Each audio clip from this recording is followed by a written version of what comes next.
Hai, selamat pagi murid-murid. Hari ini Cikgu Han akan mengajar tema 1 istimewanya keluargaku. Objektif pembelajaran pada hari ini adalah murid dapat menjelaskan pernyataan berdasarkan teks. Murid dapat menjelaskan pernyataan berdasarkan teks, menjelaskan 是讲解的意思。Okey, murid-murid, apakah itu disleksia? Adakah kamu masih ingat bahawa apakah itu disleksia? Okay, kalau petikan sebelum ini, Cikgu Han pernah mengajar bahawa ada istilah iaitu Irfan menghadapi masalah perkembangan pembacaan.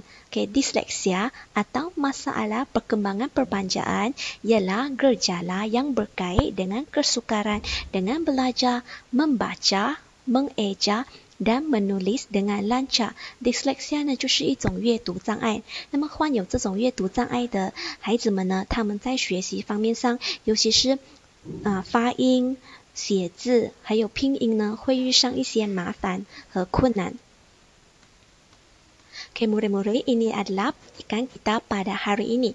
Tajuk kita dugaan keluargaku. Dugaan 呢就是考验的意思。Murid-murid, sila membaca bersama dengan Cikgu Han. Tahun ini genaplah 6 tahun umur adikku, Irfan. Seperti kanak-kanak lain yang seusia dengannya, Irfan sudah mula belajar menulis dan membaca. Namun begitu, ada keganjilan yang dapat kami perhatikan pada dirinya. Ada huruf yang ditulisnya terbalik. Dia juga tidak dapat membaca dengan betulnya seperti kanak-kanak yang lain. Okey, murid-murid, cikgu sudah sediakan maksud kosakata ini. Jadi murid-murid boleh baca ya.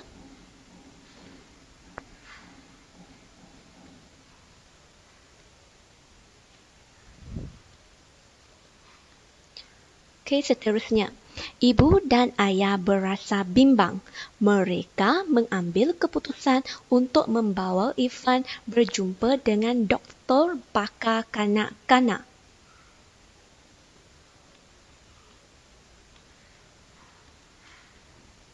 Irfan menghidap disleksia, iaitu sejenis masalah pembelajaran.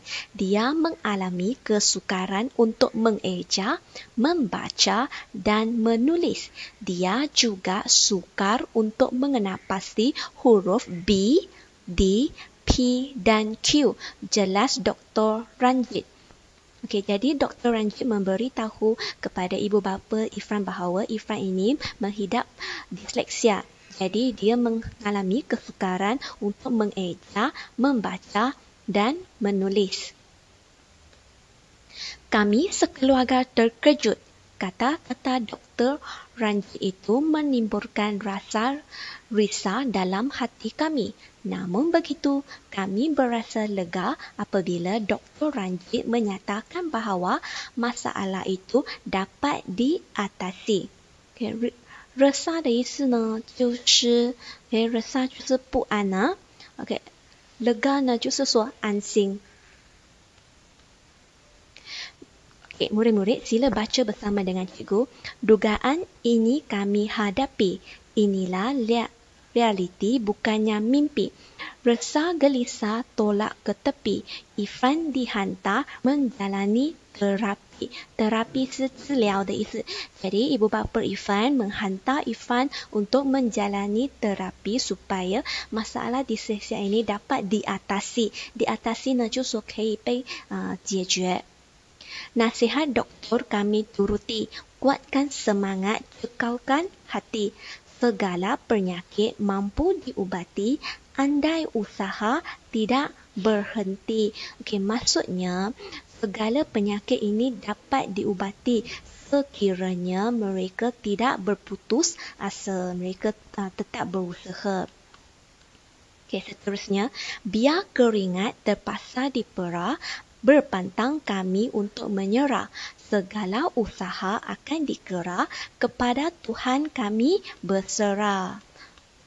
Okey, maksud syair di atas ini adalah kita harus gigil dan tidak berputus asa walaupun menghadapi kesukaran. 意思就是说呢，在面对一些困难，我们还是要坚持和不放弃，才可以成功。Okey, murid-murid, kerja rumah untuk hari ini terdapat 2. Pertama, salin dan jawab soalan pemahaman pada buku tata bahasa. Kedua, siapkan buku kerja iaitu muka surat 5 bahagian bina ayat.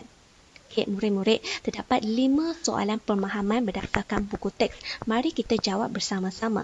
Soalan pertama, terangkan masalah yang dihadapi oleh Irfan. Jadi murid-murid masih ingat lagi tak apa masalah yang dihadapi oleh Irfan ya? Okey, Irfan menulis setengah huruf secara terbalik. Dia juga tidak dapat membaca dengan betul. Ataupun kamu boleh tulis jawapan kamu. Irfan menghadapi masalah disleksia iaitu dia menulis setengah huruf secara terbalik dan tidak dapat membaca dengan betul. Soalan kedua, ceritakan tindakan yang diambil oleh keluarga Irfan. Maksudnya, apakah tindakan singtong yang diambil oleh keluarga Irfan? Jawapannya, keluarga Irfan membawa Irfan berjumpa dengan doktor pakar kanak-kanak. Doktor pakar 就是kanak-kanak 就是说儿童方面专家医生。Soalan ketiga, berikan maksud disleksia. Okay, jadi maksud disleksia ini cikgu sudah terangkan pada awal pembelajaran pada hari ini. Soalan keempat, jelaskan nasihat yang diberikan doktor. Okay, 医生呢，他们给了什么意见？Doktor menasihat Irfan supaya cekal hati untuk mengatasi masalah pembelajaran. Cekal hati呢，就是说坚持，tabah hati 的意思啊。Okay. Soalan terakhir, nyatakan nilai yang terdapat dalam syair. Okey, jadi nilai ini tadi cikgu pun sudah terangkan. Jadi nilai yang terdapat dalam syair ialah kita haruslah gigil. Gigil 是说坚持 apabila menghadapi dugaan. Dugaan 就是考验。Okey, murid-murid. Okey, kesimpulannya, kita mestilah gigil dan cekal hati dalam menghadapi dugaan hidup tanpa mengenal putus asa. 就是说，我们要坚持不放弃。Okey, murid-murid, kita teruskan ke bahagian bina ayat, okey, iaitu muka surat ke-5. Okey, Cikgu Han ada sediakan kata kerja. Sila baca bersama dengan cikgu. Gambar di bawah ini menunjukkan suasana sebuah keluarga yang berada di Kampung Datuk.